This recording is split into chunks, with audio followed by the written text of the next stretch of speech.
Hello friend, welcome to my channel Shilpa blog. তো এখানে আজকে আমি নতুন একটা মেনু নিয়ে চলে এসেছি আপনাদের কাছে। এই যে এখানে দেখতে পাচ্ছেন আমি একটু কুয়াশ চাকচাক করে ভাজা করে নিচ্ছি হলুদ লবণ মাইখে।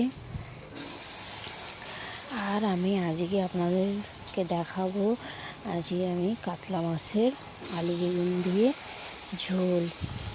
এই রেসিপিটা আপনাদের সঙ্গে শেয়ার করবো, সেজন্য আমি চলে এসেছি। তো দেখতেই পাচ্ছেন এখানে আমি আগে কুয়াশগুলো ভাজা করে নিব। এই কুয়াশার মধ্যে আমি একটু হলুদ লবণ মাখিয়ে নিচ্ছি, এই তেলের মধ্যে দিচ্ছি, দিয়ে ভাজা করে নিব। তারপরে আপনাদেরকে আমি আজকে মাছের রেসিপিটা বলবো, মানে দেখাবো। তো দেখতেই পাচ্ছেন আমি হলুদ লবণ দিয়ে মাছটাকে ম্যারিনেট করে নিচ্ছি।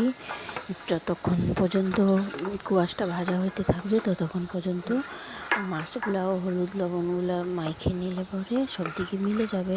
তো সেই জন্য আমি মাইখে নিচ্ছি। তো এখানে দেখতেই পাচ্ছেন আমি মাইখে নিলাম মাছগুলোতে হলুদ লবণ। আমি একটু দেখে নিচ্ছি যে আঁশ আছে নাকি, কেননা মাছের মধ্যে আঁশ থাকলে পরে তেল ছিটকায়। এই যে দেখুন কতগুলো পেটির মাছ আছে। আমাকে পেটির মাছটাই ভালো লাগে, আমাকে গাদা মাছটা ভালো লাগে না। তো আপনাদের মাছের কোন পেশা ভালো লাগে আমাকে অবশ্যই শেয়ার করবে। তো দেখতেই পাচ্ছেন এখানে আমি কুয়াশটাকে এই পাশ ওপাশ করে দুই পাশ দিয়ে ভাজা ভাজা করে নিচ্ছি। এই যে দেখুন কি সুন্দর ব্রাউন কালার চলে আসছে। এবার এক সাইডে ভাজা হয়ে গেছে, আরেক সাইডে ভাজা করে নেব। আমি গ্যাসটা একটু কমায় নেব, কারণ কুয়াশটা আমি একটু মোটা সাইজের কাটছি। আমি গতকালও কুয়াশ ভাজা করছিলাম, সেখানে কুয়াশটাকে খুবই পাতলা করে কাটছিলাম। তো আজকে একটু মোটা করে বানাচ্ছি, তো সেই জন্য একটু কম আঁচের মধ্যে ছাড়িয়ে দেবো। এই যে আমি একটা বাটি নিয়ে আসলাম কুয়াশ ভাজাটা উঠানোর জন্য।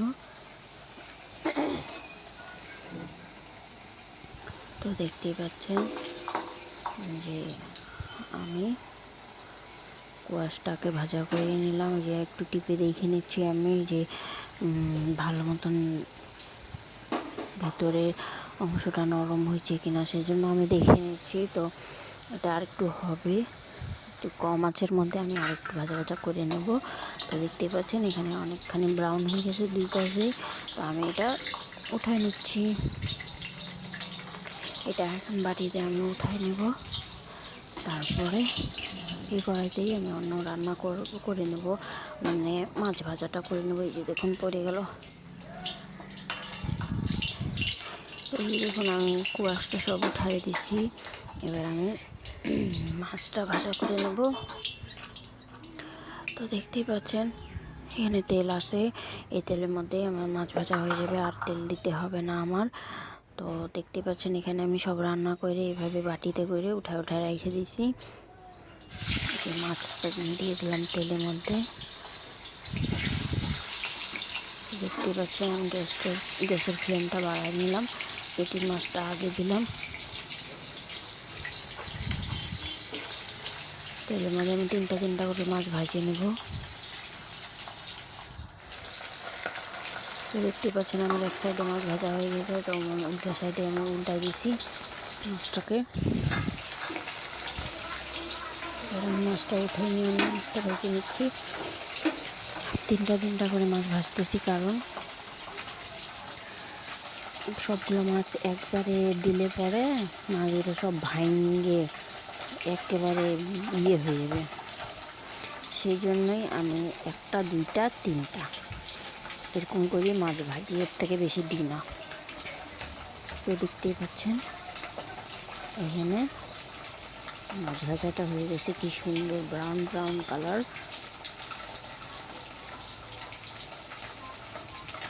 মাছের পিসের সাইজটা দেখুন কি সুন্দর। তো দেখতে পাচ্ছেন আমি আরেক পাশে উল্টা নিলাম মাছটা। এবার আমি মাছগুলোকে বের করে নিব।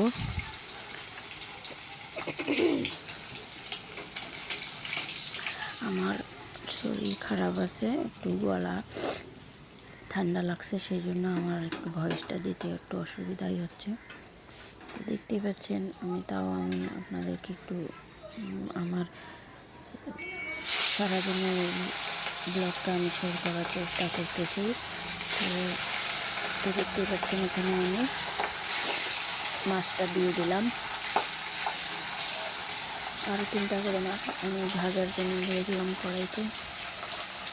এখানে আমি আলু বেগুন কাইটে রাখছি, এটা দিয়ে আমি মাছের ঝোল করবো। এরপর করে আমি মাছ ভাজা হয়ে গেছে, দেখুন আমি থালের মধ্যে উঠায় রাখছি মাছগুলো।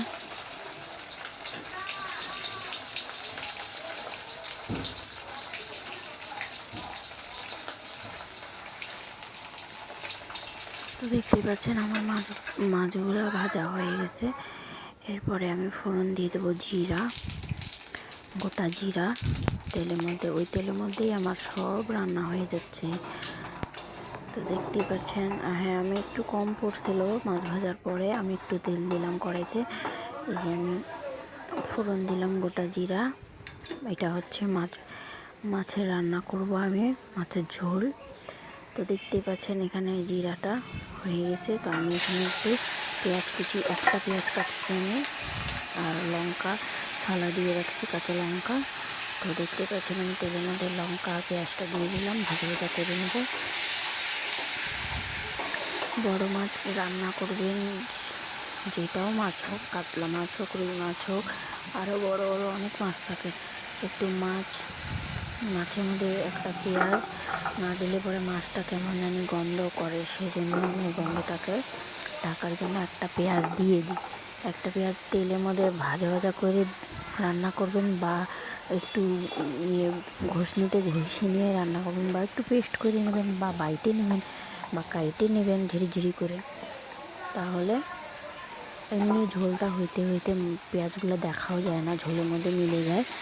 একটা পেঁয়াজ আর অতগুলো ঝোল, সবজি, মাছ ওগুলোর মধ্যে তো আর দেখা যাবে না, ওটা তো গইলেই যায়। তো দেখতেই পাচ্ছেন এখানে মাছের টেস্টটাও ভালো আছে পেঁয়াজটার জন্য।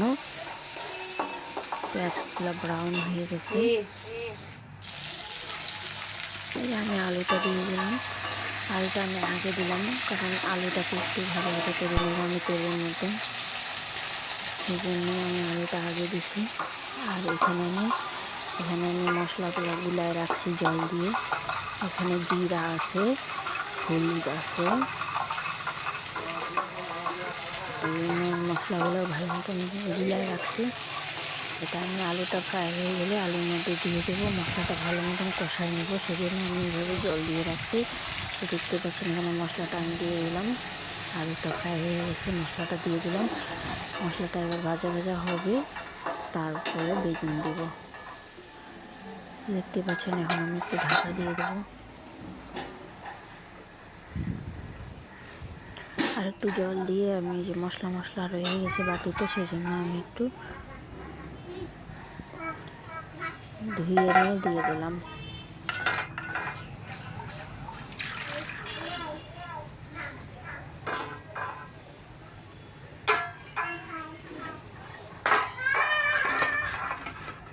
মাছগুলো আমি অন্য বাটিতে রাখলাম, থালা দিয়ে ঢাইকে দেব। তো দেখতেই পাচ্ছেন এখানে আলুটাও একটু নরম হয়ে গেছে, আর মশলাটাও ভাজা ভাজা হয়ে গেছে। এবার আমি ভালো মতো নাড়িয়ে নিচ্ছি, আর এবার আমি বেগুন দিব, আর ভালো মতো নাড়িয়ে নেবো আমি। মশলাটাকে ভালো মতো কষানো হয়ে গেছে। এই আমি বেগুন যেগুলো কাইটে রাখছিলাম ওগুলো দিয়ে দিয়েছি, দেখতে পাচ্ছেন। এবার বেগুনটাকে আমি ভালো মতন আলু আর মশলার মধ্যে মিলাই নিচ্ছি সব দিয়ে। এখন একটু গ্যাসটা কমায় নিয়ে ঢাকা দিয়ে দেবো, বেগুনগুলো একটু নরম হয়ে যাক, সেই জন্যই আমি আরেকবার নাড়িয়ে নেব সবজিগুলা, একটু নাড়িয়ে নেব ভালো মতন, আর নিচে না লাগে যাক, সেই জন্য বেগুন টেগুন দেওয়া আছে, সেই জন্য আমি তো দেখতেই পাচ্ছ এখানে কি সুন্দর করে বেগুনগুলো নরম হয়ে যাচ্ছে। আমি আরেকবার ঢাইকে দিলাম। এই যে দেখুন, এবার আমি জল দিয়ে দেবো। ঝোল লাগবে মাছের, সেই জন্য আমি একটু বেশি করেই জল দিব।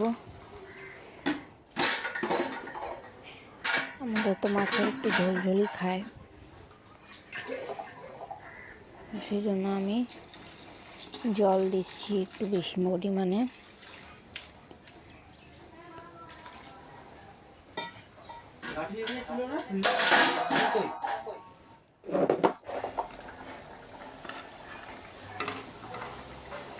তো দেখতেই পাচ্ছেন এখানে ঝোল ফুটে গেছে। তো আমি এবার মাছগুলো ছেড়ে দিলাম ঝোলের মধ্যে। তো এইভাবে করেই আমি কাতলা মাছের রান্না আপনাদের সঙ্গে শেয়ার করার জন্য চলে এসেছিলাম। তো আপনাদেরকে কীরকম লাগছে আমার মাছের ঝোলের রেসিপি আমাকে কমেন্টে অবশ্যই জানাবেন। টাটা, বাই বাই, ভালো থাকবেন সবাই। আশা করি আমার ভিডিওটা আপনাদের ভালো লাগছে। এভাবে করে একদিন রান্না করে দেখেন, কাতল মাছের ঝোল ভালো লাগে।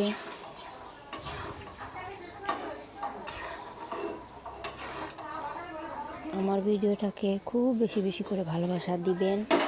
আমি রান্নার রেসিপি আপনাদের সঙ্গে শেয়ার